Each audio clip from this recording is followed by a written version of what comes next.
wanna know his secret?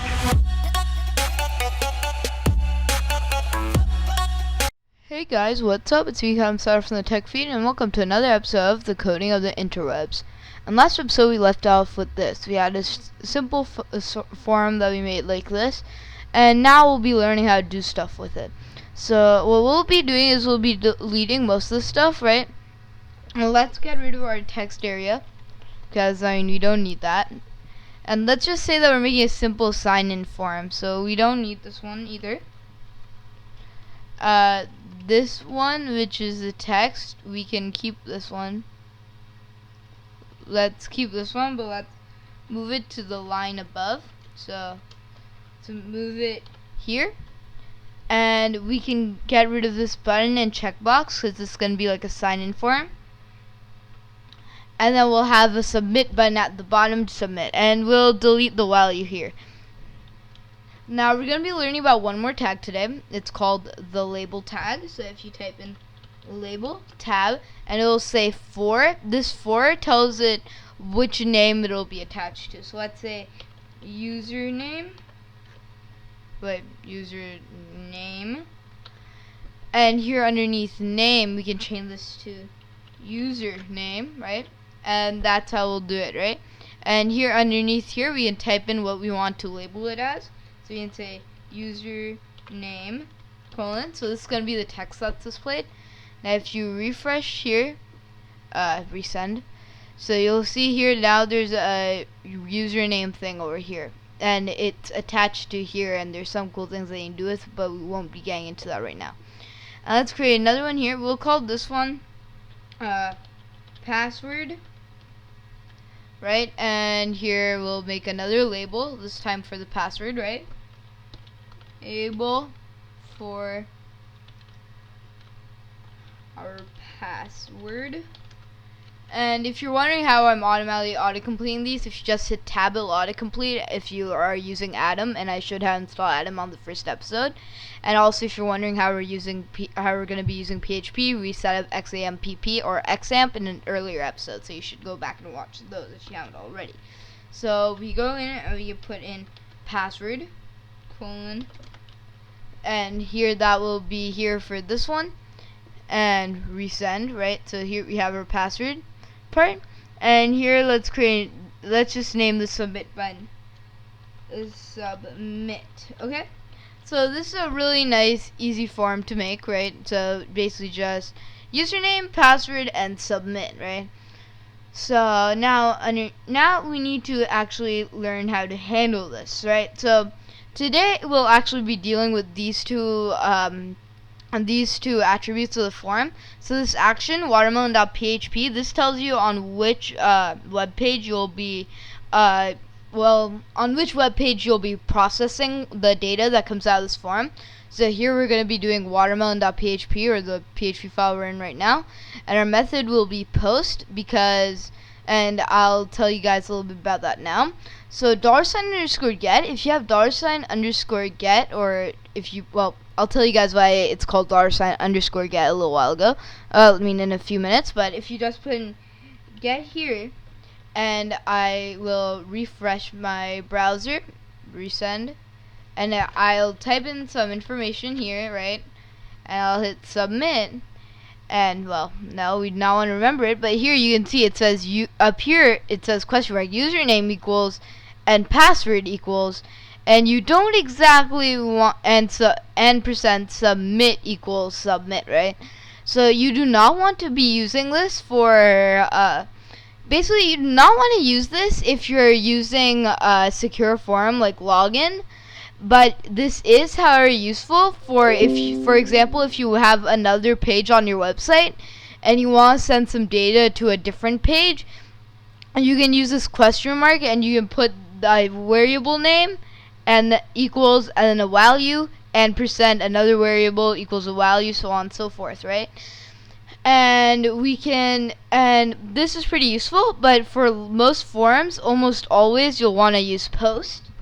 So we'll just hit post, Control S, and when we refresh this one, and we'll just type in something else here, right? So and we don't want to remember the password. As you'll see here, it doesn't have any question mark, whatever. So this is how you securely do the form. Now what you want to do is you want to start being able to handle the form. Now the way PHP works is that it will run every single time the page reloads, and as you see, whenever you hit the submit button, it reloads the page. If you look for a second there, it reloads. So it runs every single time when it reloads the page, right? And let's just put less than question mark PHP, right? And let's open up some area for us to work with our PHP code. And first things first, we want to check whether or not the form's been submitted, right? Because when the guy first reloads the page, it will load the PHP, right? And if we do that, since these things don't have any values assigned to them, we'll get an error saying that the variables that we're trying to access, because these values will be stored in variables with the user inputs.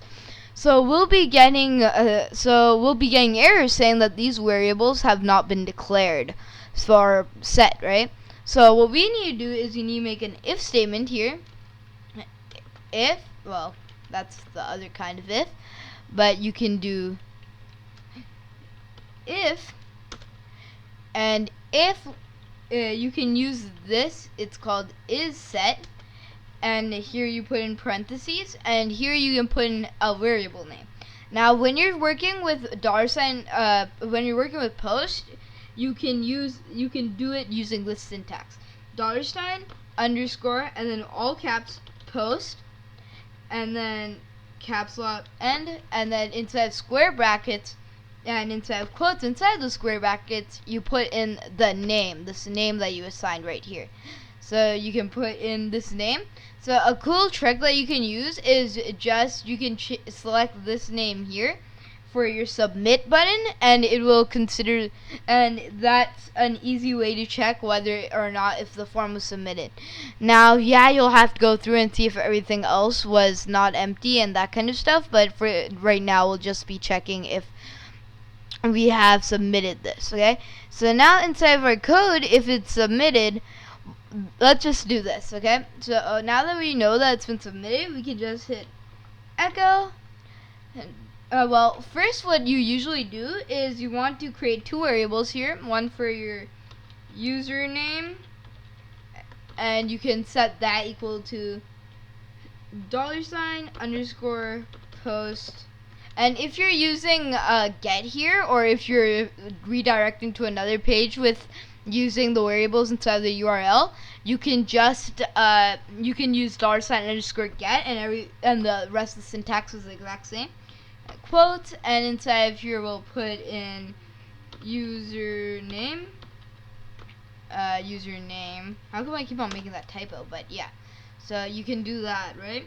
And then underneath here we can create another one. So we'll shift home, we'll copy this, and we'll go back to our end, and we can create another variable called, well, we'll set this one equal to the password, and we'll say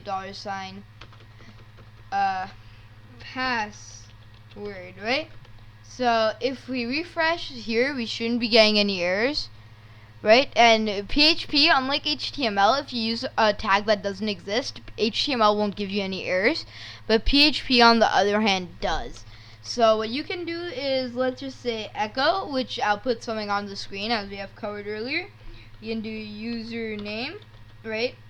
And if we do this, we'll see resend, and we can put in any username. Well, put in any username such as so, and we can close out of here, and as you can see, the username shows up here, right? And obviously you don't want to just randomly show up the username here, but what you could be doing here is you could have someone enter in a username, you could have them enter in a password, you could take the username to a database and you could search it up if that exists, then you could hash your password and search it up against a database of hashed passwords. So you know, they're different, so that's something that you guys can do, and I will be teaching how to do stuff like that later inside the series. But right now I just want to teach you guys some basic form handling, and so you guys can learn how to do like the simple stuff So, and then that way we can use this throughout the rest of the series. This is a really fundamental aspect. And I realized that I forgot to cover functions, which are even more fundamental. So that's going to be the next episode, because functions are needed to be able to use PHP. So that's when I'll be learning. And yeah, never ever cut the feed of tech. Wow.